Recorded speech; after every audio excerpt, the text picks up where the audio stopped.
বন্ধুরা, অনেকের কবুতর দেখা যায় ডিম পারে না, সময় হয়ে যায় কিন্তু কবুতর ডিম পারে না। এটি একটি বড় সমস্যা। তো আমার এই পদ্ধতি অনুসরণ করুন, দেখবেন কবুতর খুব তাড়াতাড়ি ডিম পারবে। এই ওষুধটি খুবই উপকারী। আর রসুন খাওয়ানোর ফলাফল কি সেটা আমরা সকলেই জানি। কবুতরের পাকস্থলী থেকে শুরু করে সব দিক থেকেই রসুন উপকারী। রসুন খাওয়ানোর সাথে সাথে ওই ওষুধটি খাওয়ান। যে কোনো পশু পাখির দোকান কিংবা ডাক্তারের দোকানে গিয়ে আপনি ওষুধটি চাইলে তারা দিয়ে দিবে।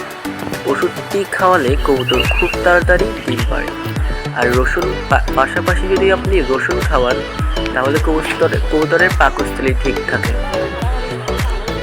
তো যখন আপনি এই দুটির কম্বিনেশন করে সপ্তাহে 2 থেকে 3 বার খাওয়াবেন, তখন দেখবেন আপনার কবুতর 1 মাসের মধ্যেই ডিম পারবে। তবে হ্যাঁ, কবুতরের বয়স হওয়ার আগে যদি আপনি ডিম পাড়ার জন্য হাহাকার শুরু করেন তাহলে তো আর হবে না।